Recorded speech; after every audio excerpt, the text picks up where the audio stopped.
This is breaking news. Governor Murphy is giving an update on the coronavirus pandemic in New Jersey. Let's go to it now. All of them are very best.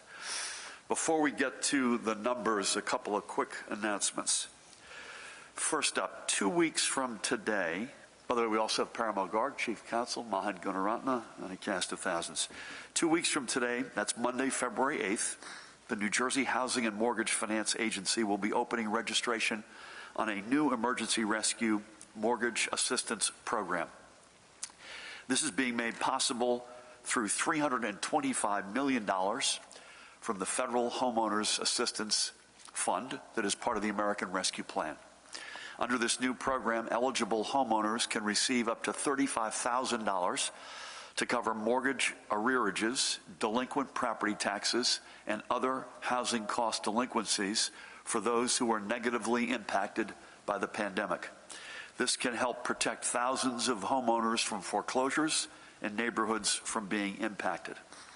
Through the IRMA, so-called IRMA package, free housing counseling will also be available to assist homeowners in applying for assistance, as well as guiding them through all available options and even working with their mortgage companies to get the best possible outcome.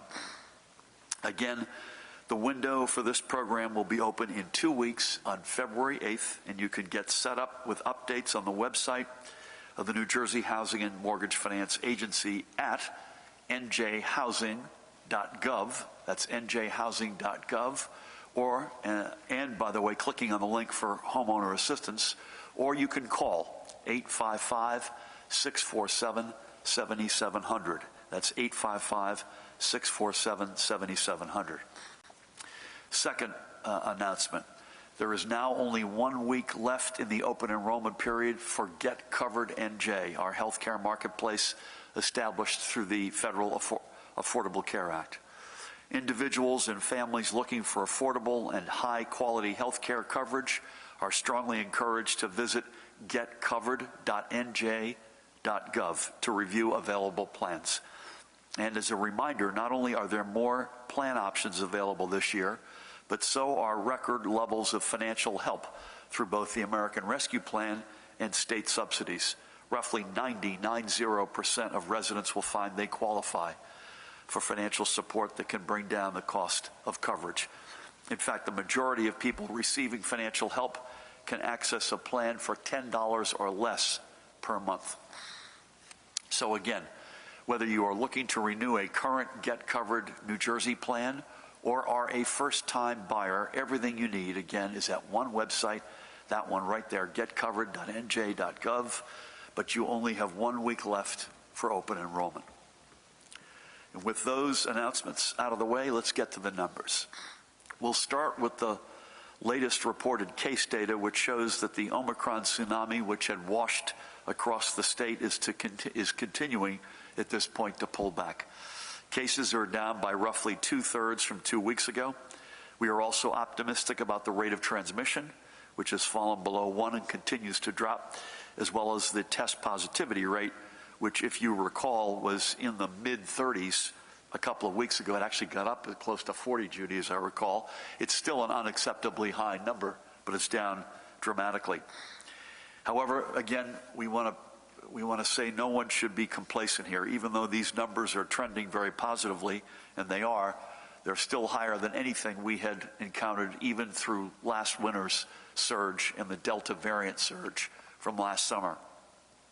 So while, yes, we believe we are on the backside of Omicron, we are not free of it.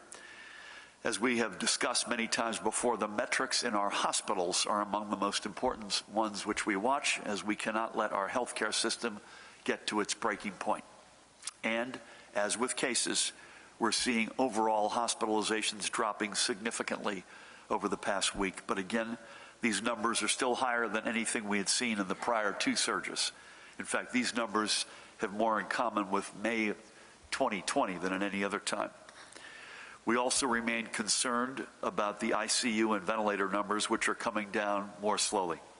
And we continue to register significant numbers of newly confirmed deaths, sadly, as you can see here. Again, these are under the dates, those are the dates they were confirmed. That's different than what our hospitals report each day, Judy, as you know, which are unconfirmed. And as you can see, when you add up total confirmed and probables, we're now well over 30,000, staggering loss of life. We continue to encourage strongly everyone to mask up, especially when indoors and you're in the midst with folks whose vaccination status you can't vouch for. And also, in addition to masking up, get vaccinated and get boosted. Speaking of which, here are today's latest vaccination numbers. And along with these, we're happy to announce that 2 new vaccination megasites have opened in North Jersey. The first is located in Bergen County at the site of the former Lord & Taylor in the Fashion Center of Paramus, which is at 50 East Ridgewood Avenue. This site will be open Tuesdays, Wednesdays, and Saturdays at the hours on your screen, on the screen there. The second site is in Passaic County and is located within the former Macy's department store at 1210 Hamburg Turnpike in Wayne, New Jersey. It is open Tuesday, Thursday, and Saturday, again at the hours you see here. These are but 2 of the more than 2,000 sites across the state where you can get vaccinated and boosted. And as always, you can find the site closest to your home or your school or your workplace by visiting covid19.nj.gov and clicking the link for vaccine info at the top of the page. And here's why you want to go out and get vaccinated and boosted. The vaccines continue to prove their effectiveness, especially in preventing both COVID-related hospitalizations and deaths. Can you flip this over? Is that all right? In fact, look at the difference between those who have gotten boosted and those who are working with just their primary vaccination series. If you've gotten your booster, your chances of a case of COVID that would land you in the hospital or worse are 3 times lower than if your immune system is still operating with just the initial vaccination. Stay here if you could, Mahan. Please, note the dates here. This is during the raging days of Omicron. And again, so keep that in mind, that this entire period here covers, we were being inundated with that variant. So this gives us a very good picture of the importance of the boosters. So with that, we still urge you to get your booster shot. We still have roughly half of those eligible for their boosters who have not yet gotten it. As I said a few moments ago, even though our numbers are dropping, Omicron is still a threat, and heaven forbid that a new variant is trying to establish itself that could upend everything as Omicron tried to do. Protect yourself and your family by getting boosted. The more we all do our parts, the sooner we get back to a true and lasting sense of normal. And lastly, for the numbers, let's look at the updated figures from our schools. First up, this is the overall rates of infection among students, educators, and staff, which again are coming off their peaks. This is per 1,000 individuals. And by the way, this is not with regard to that it was an in-school transmission. This is for all cases, regardless of where folks contracted the virus. And now we'll flip that to the numbers of outbreaks confirmed to have been through in-school transmission. Again, we take every single one of these outbreaks, every single one of these cases deadly seriously, but let's remember, we have a total of 3,500 schools across the state serving more than 1.4 million students.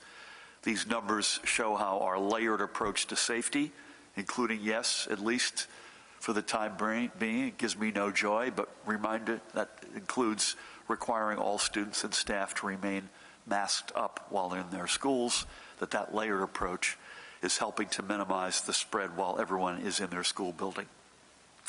So that's it for the numbers. Let's move on, as we always do, to remember several more of the New Jerseyans we have lost to the pandemic.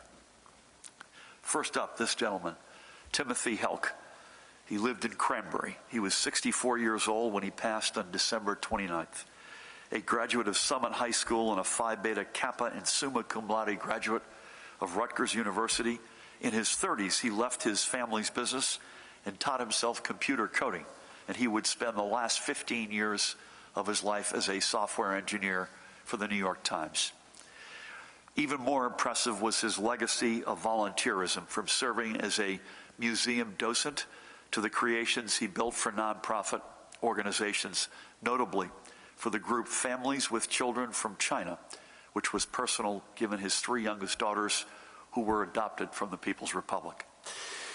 Tim left behind his wife of 38 years, Patricia, and I had the great honor of speaking with her a couple of weeks ago, and their 5 daughters, Emily, Miranda, Lizzie, Olivia, and Penelope, and their spouses, and his stepson, Ethan. Emily is married to somebody who many in this room in which I'm speaking know well. He is also survived by his dad, Jerry, and stepmother, Linda, his 6 siblings, and their families. We are grateful to Tim for sharing his talents with so many. May God bless and watch over his memory and the family and friends he leaves behind. We also remember 23-year Atlantic City firefighter, this guy, Anthony Michael Carfagno. He was just 58 years old and lived in Galloway Township. Judy, you and I were in Galloway last week. A proud firefighter, Anthony was often the guy carrying the boot for the Atlantic City Fire Department's annual muscular dystrophy Fill the Boot charitable campaign. But he was equally passionate about helping to maintain the Atlantic City Community Garden, offering his green thumb. He is survived by his wife, Lori, with whom I had the great honor of speaking, and his 3 children, daughters Rachel and Amber, and son Anthony Jr., and his 3 grandchildren, Nicholas, Donovan, and Corbin. He also leaves 5 surviving siblings. He was a God-fearing man who loved Jesus and shared his faith with all around him. We thank him for his years of service to residents in the community of Atlantic City. He leaves a strong legacy. May God bless and watch over his memory and his family that he leaves behind. A little over a year ago, we lost this guy, Robert Doyle Huff, a longtime Morristown resident. Bob was born across the river in Pennsylvania, but graduated from Passaic Valley High in Little Falls, and then received his undergraduate degree from Montclair State. He did a lot of things across his career, from retail to real estate to tech support specialist for Verizon. That journey through life was characteristic, as he had many hobbies and collections and tried his hand at many things. And even though he called Morristown home, his favorite place in New Jersey was down south in Cape May. Rejoined with his wife, Jean, who passed in 2014, Bob leaves his daughter, Jean, with whom I had the great honor of speaking, along with his brother, Don, to carry his memory. May God bless and watch over his memory and those who left behind. And finally today, we remember and honor the life of Gerald Harvey of Voorhees. Jerry was 77. He passed on January 9th. He was raised in Camden, where he was a noted high school athlete and would go on to graduate from Rutgers and start a career as a management consultant at a time when he was one of the very few African Americans in the field. But Jerry persevered and excelled and ended his career with a 13-year stint as the Senior Vice President of Human Resources for the Children's Television Workshop, which is now better known for its signature production, Sesame Street.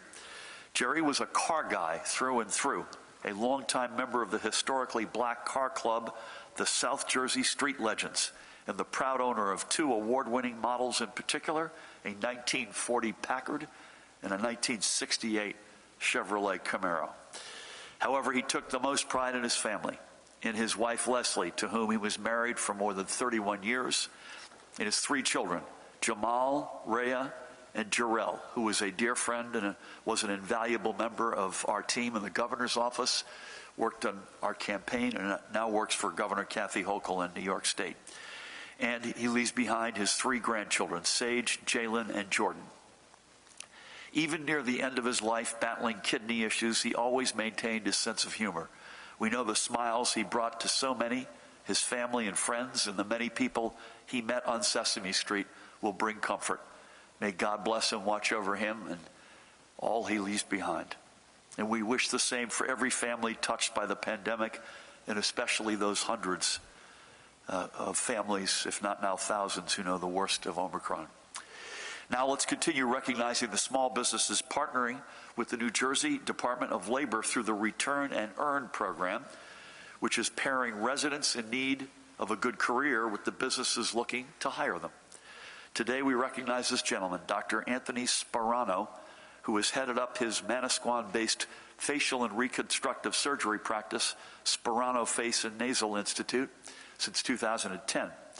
With a successful and growing practice, Dr. Sperano knew he needed to bring on new staff, but meeting the challenges of the pandemic put that plan on the back burner.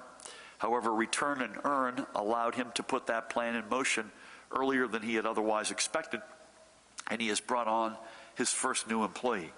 And he's hoping to be able to utilize Return and Earn for another potential hire elsewhere in the practice group. I recently caught up with Dr. Sperano and his practice manager, Lorinda Rapp, to thank them for being part of this innovative program. This is just one new way we're going to get New Jersey working again. Check them out, by the way, drsperano.com. That's drsperano.com. Finally, Judy and Ed, I would be remiss if I did not acknowledge the passing of Maplewood's Edith Hodis Rose, who left us on January 11th at the age of 111.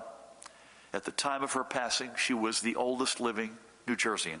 She did not pass, to the best of our knowledge, by the way, from COVID. Her life spanned so much history and change. She survived the 1918 flu pandemic. She witnessed 2 world wars. She was born before news traveled by radio and lived to see the digital age. She lived through the Great Depression, the New Deal, and the Great Society. Her life spanned 20 presidents. She was born during the administration of our 27th president, William Howard Taft, and lived to the administration of our 46th president, Joe Biden. She had told a friend about her amazing longevity, and I quote her now, "It's just a number, and if I wake up in the morning, it's another day to appreciate the fortunate life I enjoy." I think that's a wonderful lesson for all of us, to put aside the division and the rancor and just appreciate the day that we're given. May God bless and watch over her, and may we all take a little of her spirit with us. And that is where we'll leave things for this Monday. A quick program note, and that is we'll be back here next Wednesday, February 2nd. I will be in Washington, D.C., actually at the White House, next Monday for the winter meeting of the National Governors Association, and I look forward to spending time with my colleagues from across the country as we share experiences and ideas and best practices for battling the pandemic together and getting our nation moving forward together. With that, please help me welcome the woman who needs no introduction, the Commissioner of the Department of Health, Judy Persichilli. Thank you, Governor, and good afternoon. 3 new CDC studies provide strong evidence that COVID-19 vaccination is effective in preventing against both the Delta and Omicron variant infections, and a booster dose offers increased protection against moderate and severe COVID-19 illness and hospitalization. I know people are weary of repeated pandemic messages. And yes, there is good news that cases and hospitalizations likely peaked 2 weeks ago and continue to decline. But the number of critically ill patients in our hospitals remains high, and there have been 4 COVID-associated child deaths, including 3 infants since Christmas. And on Friday, we received 6 reports of new cases of multi-system inflammatory syndrome in children, the most reports we have ever received in a single day, and 6 of those children are currently hospitalized. So we must remain vigilant because, as this pandemic has taught us, the virus continues to test our healthcare system and can cause severe consequences among children. A reminder that COVID-19 isn't always a benign illness in children. These 3 new CDC studies serve as a reminder that everyone should be up to date on their COVID-19 vaccinations, and that includes getting a booster shot when eligible. One study, published in the CDC Mortality and Morbidity Weekly Review, examined emergency room, department, and urgent care visits and hospitalizations in 10 states. It found that booster shots were 90% effective in preventing hospitalization during Omicron predominant periods and 94% effective during Delta predominant circulation. Another study published in the Journal of American Medical Association found that a third dose of a COVID-19 mRNA vaccine, that is Pfizer or Moderna, provides significant added protection against symptomatic COVID-19 disease caused by Delta and the Omicron variants. A third study found that unvaccinated Americans, 50 years and older, were about 45 times more likely to be hospitalized than those who were vaccinated and had received a third shot. The study found booster doses provided much greater protection among people ages 65 and older. Governor Murphy cited the effectiveness of the vaccine and booster shots when he signed an executive order last week requiring all staff across our healthcare system and in high-risk settings, including long-term care, psychiatric hospitals, state and county correctional facilities, to be up to date on their COVID-19 vaccinations. That means both their initial primary series and a booster shot.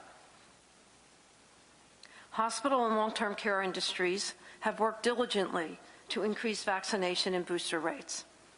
But the high transmissibility of Omicron has become problematic for healthcare workers who have fallen ill. And it has fueled new outbreaks in our nursing homes.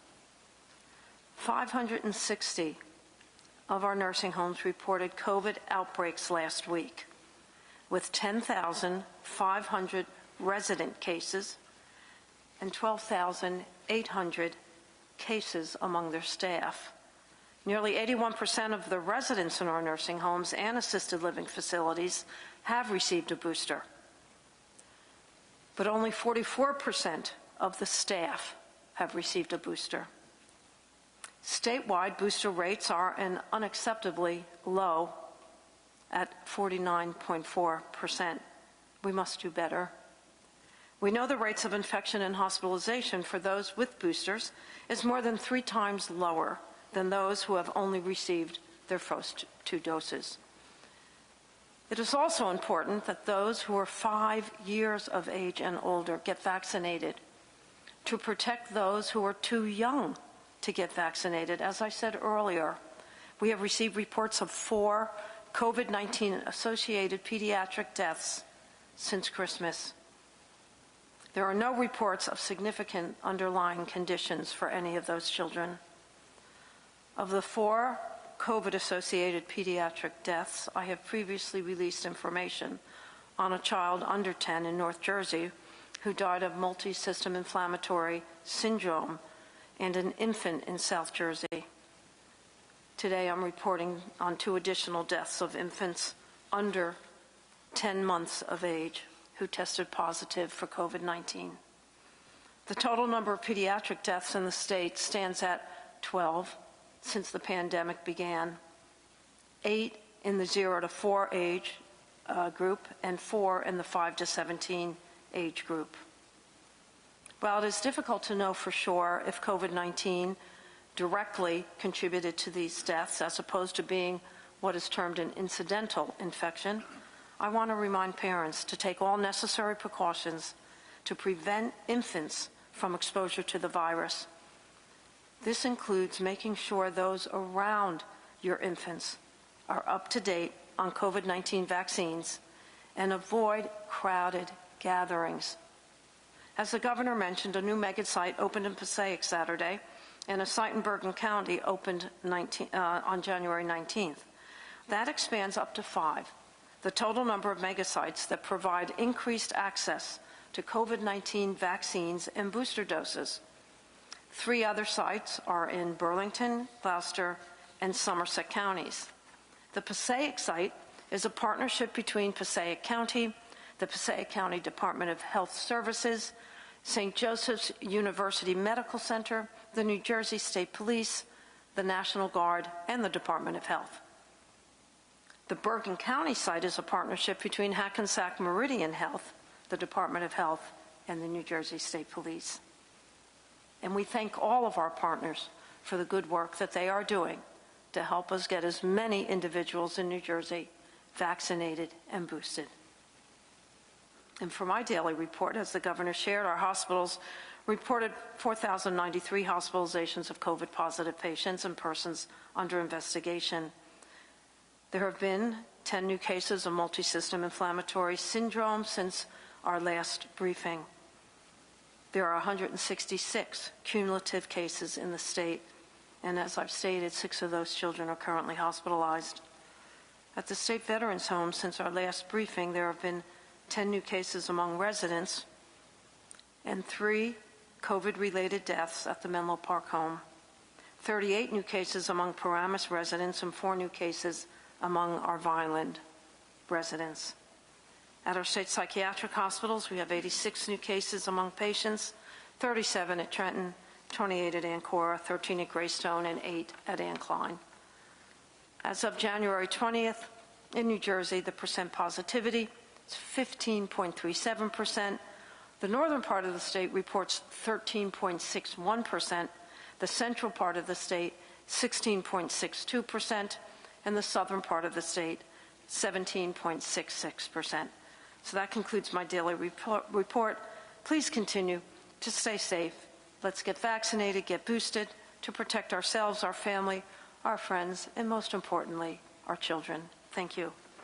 Judy, thank you for all. I will, with great humility, play for 30 seconds the role of Pat Callahan and just make 3 points. We may have some light snow, particularly in the northern counties tonight, that'll spill into tomorrow with precipitation, sort of rain and very light flurries, as best we can tell. I think the dividing line is Interstate 195 going straight across the state. Keeping an eye on a storm later this week, Friday into Saturday, that looks like a coastal storm. Too early to give you any sense of the dimensions there. And Judy, the last point that Pat wanted us to mention, that the federal strike teams arrived at University Hospital, your former stomping grounds, over the weekend, much to great excitement that they were there. So, and again, we wish Pat and his family well at this time of joy. Again, we'll be back together a week from Wednesday, February 2nd, 1 o'clock, right here. Sophia's got the mic. Why don't we start with Brent down front. Brent, good afternoon. Good afternoon. About 2.7 million residents have been boosted. What are the obstacles to getting more people boosted, and are there any plans to campaign to increase that number in addition to what we have now? Are there plans to renew the contract for the state health department's COVID call center? When will the state start paying out the $695 million from the American Rescue Plan earmarked for child care centers? Rutgers ran up a $73 million deficit last year to fund its sports programs, covered in part by students' fees and loans. Is that an acceptable loss? Should the state's largest university review how it spends sports versus academic money? And you've spoken a lot about lowering property taxes. A large portion of municipal budgets cover the cost of police. Should that be part of the conversation, and should the state regulate off-duty construction jobs that officers often work?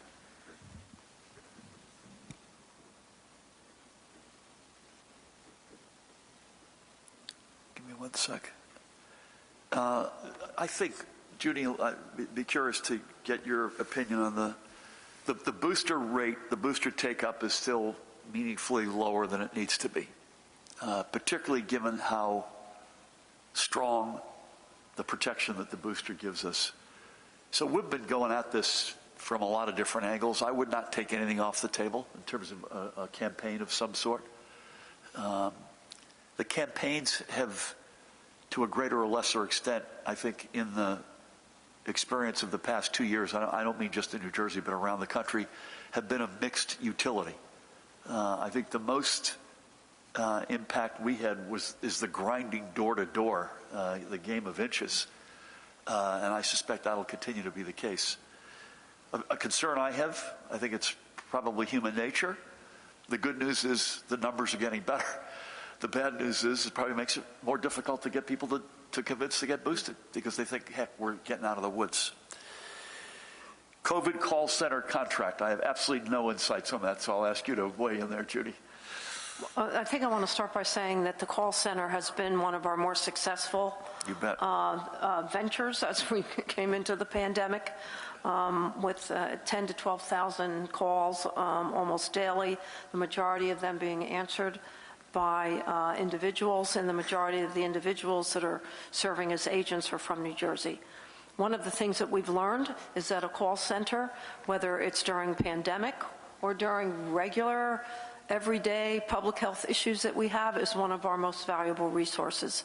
So will we continue the contract? We not only, I believe, want to continue the contract, but more importantly, we are exploring opportunities to continue and embed the call center as one of our strongest public health initiatives into the future. Well said. The $695 million, can we get back to Brent on that one? Brent, do you mind if we get back to you? I don't have a date off the top of my head. Had a good conversation. We do this at most quarterly. Lately it's been virtual. Had a very good conversation with President Jonathan Holloway actually on Friday. And a big chunk of the reality with that number is pandemic, basically no revenues, or a dramatic drop-off in revenues. I don't want to put words in his mouth, but it is not an either-or reality if you're in the Big Ten. It's not either you can be in a big sports profile or you can have great research and be a great research institution. Rutgers endeavors to be both. It obviously already is one of the great public university research institutions of higher education. It's got a budget, an annual budget, I think in the $700 to $800 million range. And I know Jonathan would like to see that number go up even more. And at the same time, I know they want to be competitive in athletics, but also do it at a price that the market will bear. And I know that, again, I'm not putting words in his mouth or the Board of Governors' mouths, but I know that's the balance they want to strike. Yeah, in terms of the property tax, first of all, this has been a really rough stretch for our brothers and sisters in law enforcement, not only in New York City, but especially in New York City. I exchanged notes with Mayor Adams over the weekend. God bless these women and men. But as it relates to the ongoing question of affordability and property tax relief, which we've been on and will continue to be on, the police reality has not been a part of that discussion, and my guess is it will not be. Thank you. Let's jump over to Daniel, and then we'll come across to Joey and Alex. Good afternoon. Good afternoon, Governor. Do you plan on renewing the public health emergency for another 30 days? Also, labor leaders for corrections officers have been very critical of the booster and vaccine mandate. How do you respond to comments that this was a condition of employment made outside the collective bargaining process, or that it could lead to an exodus of corrections officers? Also, you previously said you don't plan to expand the booster and vaccine mandates to other workforces like teachers or state workers. Why not? And do you want the legislature to revisit the no out-of-pocket costs for abortion measures that were nixed from the Freedom of Reproductive Choice Act? And how do you envision the DOBI provision within that legislation playing out? And for the Commissioner, how many COVID hospitalizations right now have COVID as their principal diagnosis? And how does that compare to earlier in the pandemic, say spring 2020? Okay, from the top, no news to make on the public health emergency. This is something that we extended on January 11th. We had no choice. I think that day we had literally 30,000 positive cases. So no news to break there. This is something we want to do as best we can, I might add, in concert with the legislative leadership. And I want to get to a better place as much as anybody. So we're going to continually try to meet the moment. One of the benefits of a 30-day window is you don't have to make decisions with, say, a year-long tail to it. And it allows you to sort of bite this off as it goes forward. Let me just remind everybody on this vaccine mandate in healthcare settings and congregate facilities. What has triggered this? We said we would not pursue universal mandates, and we will not. Why not, you asked, in education and in other settings? Because we don't think we need to. We have the vaccine mandate or a test-out option there. We have focused, Judy and her team, and we have focused on settings where, by definition, people have some vulnerability. In a hospital, you're there for a reason. In a long-term care facility, you're probably there for a reason related to age or some other profile element that we know makes you more vulnerable. If you're in a congregate setting, we know sadly through history of this pandemic that the infection runs wild in these places. Our step has been taken. Why now? Because the United States Supreme Court, first and foremost, the United States Supreme Court upheld the Biden administration's mandate on these locations. That's going to happen anyway. The only wrinkles that we've added are booster, and secondly, expanding the definition, not by a lot, but expanding the definition of the communities in which we would require them. We've put a runway in place that we think is a reasonable one, so it's not overnight. We are a proud labor state, so not surprisingly, we want to work with labor and labor leadership. And by the way, importantly, it has been left, we mean this is all seriousness with teeth, but the consequences of someone not being in compliance has been left to the relationship between the employer and the employee, or the employer and the union representing that employee. No news to make on the question about out-of-pocket and Dobie. There's a process that is prescribed in the bill that I signed for Dobie to go through that study, and under Commissioner Marlene Caridi, they will do just that. And Judy, if I'm not mistaken, your question, the last one is how many are incidental COVID? Yeah, how many have COVID as their principal diagnosis versus incidental? How does that compare to, say, spring of 2020? I don't have the spring of 2020, but right now 39% of hospitalizations are principal COVID. 61% are incidental. But Judy would want me to remind you that even though it's incidental, it could, particularly cardiovascular, pulmonary disease, it could still have an impact on your health. How'd I do? Good, thank you. Joey, good afternoon. Afternoon, Governor. So now that the new legislature has convened, do you plan on renewing your push for this third gun control legislation package that faltered in the last lame duck session? And are there any changes or compromises you'd be willing to make to address some of the lawmakers' concerns? As an ex officio member of the Princeton University Board, do you think that Princeton University should release the names of donors to the Princeton Gerrymandering Project, which serves as staff to the independent tiebreakers for both the legislative and congressional redistricting commissions? Do you support Hoboken's high school funding referendum that's on the ballot tomorrow? And I know I've asked you similar questions like this in the past, but do you think it's a problem to have local elections take place, at random times, like in the middle of January, when voter turnout is likely to be very low?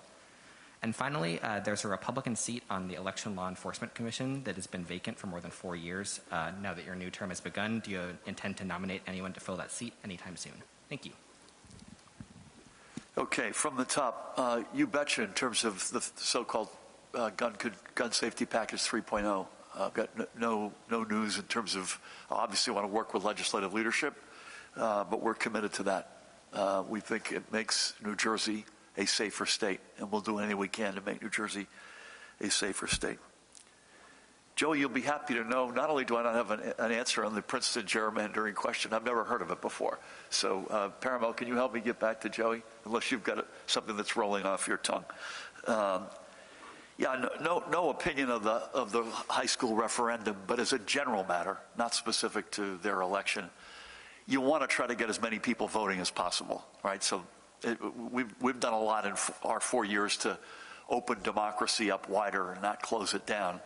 So count me open-minded to any consideration about timing, any number of steps that we can do to open up democracy, including timing of elections.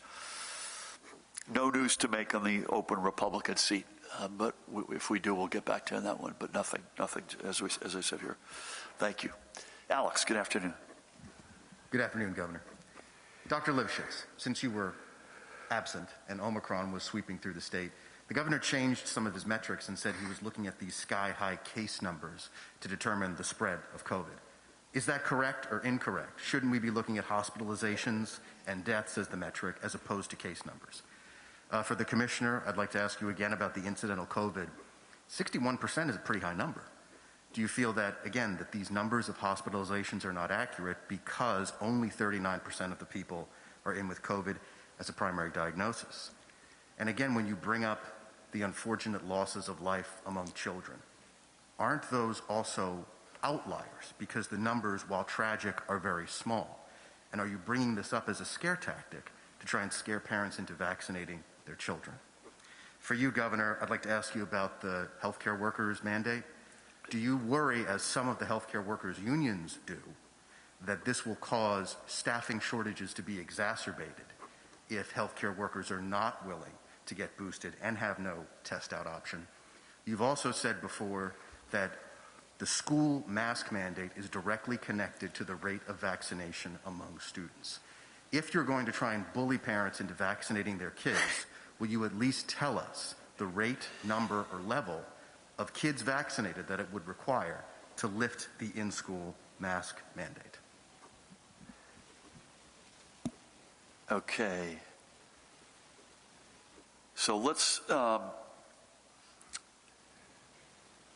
let me give a couple of thoughts, and then Ed, we got to get you in from the bullpen here. I don't think we haven't changed the metrics at all. We've said we still report cases. So but I think we've said cases matter less than hospital numbers, because we cannot allow our system to get overrun. But we still report both. But I'll let Ed come in on the back of that. And we had this conversation with the White House and with the federal leadership. The Fauci, Walensky, Jeff Zients, et cetera. I think there's a general view that the hard data around hospitals, all the data is important, but that's even more important. Again, I think you asked this question before, and I'll continue to give my same answer, but I'll let Judy or Ed. The 61% is not inaccurate. It is a mistake. I mentioned this a minute ago to Daniel's good question as well. It's a mistake to assume that incidental COVID case can have no health impact when we know, in fact, they do. So, we report, we're open about both. I don't think it's a scare. You've got kids, sadly, Judy, 0 to 4, who are not eligible for vaccines. Bless their hearts. And we have sadly, forgive me 1 second here, we've lost 8 precious kids in that range, and there's no vaccine available for them. So no, that's not how we view it.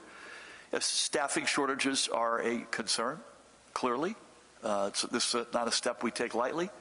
And it's another way to answer that it's quite surgical, given all the other communities of workers in the state, and we want to work with our labor unions to do this in the best way possible. And there's no, in the last question before we go back to Ed and Judy, there's no one number in terms of masking, but I want to get that lifted. Trust me, this is not. I was asked, I think on Thursday or Friday, could I see the mask mandate getting lifted in this school year, not calendar year, but this school year. And I said there is a real shot at that, and I would repeat that today. Ed, which data are you hanging your hat on? And Judy, any other observations about particularly incidental COVID and how you think about it? Thank you. And Alex, thank you. Glad you missed me. Just to correct the record, though, I haven't really been absent during Omicron. I've been hard at work behind the scenes and doing my usual stuff as well. But I think the governor got it right, and I think you've gotten it right also, meaning it's not just one thing that we're looking at. We're looking at a multiple of things. As the numbers themselves become somewhat less accurate, as things like home testing, for example, begin to take over, you need to begin looking even more at things like hospitalizations and deaths. And in the end, if the virus continues to change, if it becomes more mild, or if it becomes more like the cold like everybody talks about, then we'll care a whole lot less about how many people have been made sick in the first place. To some extent, I think what New Jersey has done better than many of the other states, and including the CDC, by the way, is we've always looked at severity in our numbers. For example, our Cali score looks at case rates as well as positivity, but also at visits to emergency departments, a measure of severity to get a sense for how that was affecting the state overall, whereas the CDC just looks at case rates and positivity. So we continue to look at all those things, and we will continue to look at all those things. Very briefly, I know the Commissioner is going to talk about the deaths in the pediatric cases as well. And absolutely, I'm not alarmist either. Obviously, any child dying is too many. These are relatively, well, I don't want to say it's relatively small. People always want to compare to the flu, for example. In a typical flu season, since we've been keeping track, we've seen about 2 to 3 children die of the flu. We're seeing roughly 3 times that from Omicron, and in the last 2 weeks to have that large number of children die, that's much worse than we've ever seen in a flu season since we've been keeping record. So it is important, and it is particularly important, as the governor said, because these young children unfortunately can't be vaccinated. It really is important that those people around them who can be vaccinated get vaccinated. And yes, the great silver lining of this pandemic has always been that the kids have done generally well, but it's that generally part. It's not always well, and we still do need to protect them. Judy, before you jump in, Ed, interesting in terms of the data that we talk about and look at, staying on the flu season, and Judy, it's rare you hear, even in a bad flu year, how many people had the flu, right? That's not a discussion you have. I mean, you know that anecdotally, but what you do hear is how many people are hospitalized, how many people pass. I think that's where we are on a journey to with this, would be my guess. Judy, anything you want to say about incidental? Yeah, first want to say we use the term incidental, which is kind of a misnomer because it's really comorbid condition. When COVID becomes a comorbid condition, sort of like when you get admitted to the hospital and you're having a myocardial infarction, a heart attack, and you have a comorbid condition of diabetes mellitus that is a contributing factor. It's a serious condition. So we've used nationally that term incidental. We've had that discussion back at the Department of Health that really is not the appropriate term. In fact, it's contributing factors. And last week, 50% of the individuals that were in our hospital with positive COVID were quote-unquote incidental. This week it's 61%.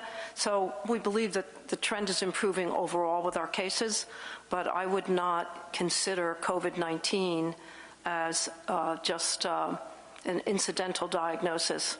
I would consider it more a comorbid condition that could be a contributing factor to complicating your hospital stay and your outcome. I think we need a national rebranding of that. Yes, it's a national term. Right? It's not. We didn't come up with that one. Thank you, Alex. Welcome back. Haven't seen you in a while. Yes, sir. It's been a long time. Just one for you as a follow-up on the vaccine mandate. An organization representing homes and day programs for individuals with developmental disabilities says the mandate will lead to further loss of staff. And what is your response to them specifically? Yeah, nothing really new beyond what I've said already. That's obviously staffing is a factor here without question, and we take that very seriously. We take those homes very seriously, both residents and staff. It's why we expanded the definition, not in a meaningful way, but in an important way. And we're going to continue to work with the unions that represent them and the folks who work in those settings, in all of these settings, to do this in a responsible way. Again, it's part of the reason why we've got a longer runway, particularly in the expanded definition of the communities beyond healthcare, and we will work closely with them. Thank you. Welcome back. Hello, Dave. Hi, Governor.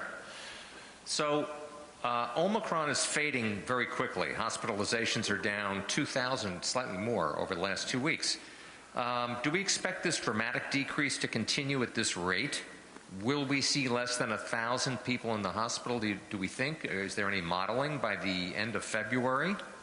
Yes, hospitalizations are dropping, but do we think this is it for COVID? What's the likelihood of more variants? Any more spikes? Any more crises possibly in the spring, summer, next fall? Do we know? Do we have an idea? Do you think it's true, Governor, like some have suggested, that not getting vaccinated and boosted is selfish because it continues to stress nurses and other healthcare workers? Commissioner, perhaps as a former nurse, you might want to comment on this as well. How are the nurses doing? Can you expand on the need to protect and be very careful with infants with regard to COVID? You had mentioned avoiding crowds, getting family members vaccinated. How much of an issue is this in terms of the vulnerability of very, very young children? And that's it. Thank you. Good to see you. I don't know that I'm going to have a few comments and then hand it to both Ed and Judy before we wrap. The rate is precipitous, the rate of decline, happily, in this case. We had a national governor's call on Friday. By the way, it's quite striking. Judy, I don't know if you were on that or not, but it's quite striking that, just to pick three examples, I spoke, Kathy Hochul from New York spoke, Charlie Baker from Massachusetts. Massachusetts not quite at the same rate as New Jersey and New York, but we were experiencing one reality, and a lot of governors out there are still experiencing a very different reality, like the one that we were experiencing 2 to 6 weeks ago. It's quite striking in both red and blue states in different parts of the country. But I said on this call that our reality is mimicking South Africa and the UK. So I don't know, I'm the least qualified to answer this, but the rate is precipitous in the right direction. I'm not sure any of us could predict whether or not we'd hit that number by the end of February. I hope we do. The sequencing of tests right now, Judy, Omicron right now, 94 or 96%? 96. 96%. But this is more of a question for you all when you're up to bat here. It is quite possible, in fact, it is likely, if not certain, that there are many people in the intensive care unit that may be there because of Delta and have been there for 6 weeks or longer. So there's that wrinkle, which is still a reality. I'd love to get Ed's answer on, is this it? Please, God, I hope the answer is yes, but I unfortunately I'll almost predict with certainty that we're going to have to say, we hope it is. You know, the breadth of the transmission is a good thing in terms of the uninfected people left to infect, but never say never with this thing. I think it is selfish. I think it is selfish. I mean, there are obviously some people who have a legitimate reason that they're not vaccinated or boosted, so I'm going to put that group aside. I think it's a shirking of our collective responsibility. And not just, it's clearly with nurses, obviously, and healthcare staff, but I do think it's akin to drunk driving. You're not only putting yourself at risk, you're putting other people at risk. And I think that's not on. And I'll leave it to Judy to talk and add a little bit more about how do we deal with, how concerned are we, and how do we deal with the vulnerability of the infants, particularly that birth to 4-year age where there's no vaccine available to them. We want to go to Ed first.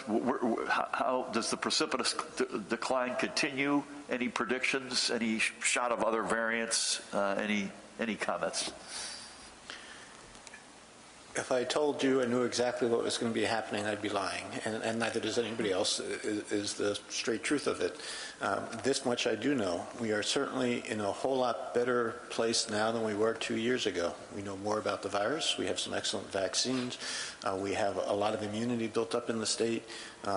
Hospitals have learned how to treat patients better. We have new therapeutics. All these things are good, and it's hard for me to see that we'd go back to where we were 2 years ago when this all started.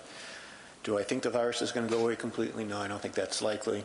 I think there will be other variants that will come. How bad will they be? Again, anybody's guess. You know, there is an upper limit as to how infectious something can become, and I hope that Omicron has hit it. Although, I'll be honest with you, I was surprised at how Omicron took out Delta. I thought that Delta was, going to be here to stay for a while before something else. So that's the long and the short of it. No, don't know where we're going to be, but I'm certainly a whole lot more comfortable and happy about where we are now compared to where we were 2 years ago. But neither am I complacent saying that this is over and it's not going to be a problem going forward and it's just going to be a cold or it's just going to be a flu, because the answer is we still don't know that.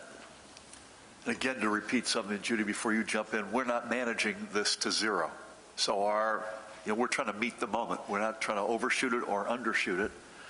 And by the way, Ed, I assume it's no coincidence that I'm getting my flu shot every October. To your question, Dave, why? And I'm not getting it in May, because there's going to be this, I would suspect, this annual notion of we're all going back inside with weather and then holidays. And that's sort of, that timing exists for a reason. Judy, any comments on any of the above, but also on the vulnerability of the precious little kids? And first on the predictive modeling, you know, the further you go out, the less reliable it is. We try to update the modeling every week. And as I've noted in, I think it was in last week's press conference, separating out, I hate to use the term, but incidental COVID from principal diagnosis is something that we're working on right now. But I have to remind everyone, if we looked at our hospital census in November of COVID positive cases, it was under 1,000 for the whole month. And prior, I just happened to have November in front of me, but it was under 1,000. So can we get there again? I believe we can. I believe, again, with appropriate layered techniques, people being careful, washing their hands frequently, wearing a mask, staying away from crowds when you don't know the vaccination status, and most importantly, getting boosted, we certainly can get there again. I do want to make a comment about nurses. My busiest, I was an intensive care nurse, my busiest night and worst night in intensive care on a Saturday night in the middle of an inner city does not even compare to what our nurses have gone through. And we, out of respect for them, even over some of their own protestations about getting vaccinated and boosted, out of respect for them, we should do everything we could possibly do to stem the COVID-19 and the admissions to hospitals. What they have gone through is unimaginable. Not just them, all of our frontline workers, but particularly the nurses in critical care during the worst of this, and we've had 3 surges now, or 4 surges, I guess, is unimaginable to me. And I've been there. Nothing compares to what they've been through. Any comment on the 0 through 4-year-old? Well, we know that they're not eligible for vaccinations. We know that they now are getting what I would call severe disease, and we have to protect them as much as possible. They should not be around unvaccinated, unboosted individuals. They shouldn't be in very crowded, particularly indoor spaces. They should not be in crowds where you don't know who's vaccinated and who is not. They need to be protected. The fact that we have had significant deaths in the 0 to 4-year-olds is beyond me, beyond imagination at this point. And a lot of the steps you just suggested are things you do. Anyhow. I'm thinking back to when you have a baby, even in a non-pandemic time. You're not going to a restaurant with the baby that night, right? So that's sort of, I think it's, tell me if you disagree with this, Judy. We're not panicking over it, but we want people to be vigilant. Vigilant, be smart. With that, Judy, thank you. Ed, thank you. Paramel, Sophia, Mahen, to everybody out there, thank you for everything you're doing. Again, we'll be with you again a week from Wednesday, February 2nd, 1 o'clock right here. In the meantime, stay at it, folks. Get vaccinated, get boosted, do the right smart things. God bless you all. Take care.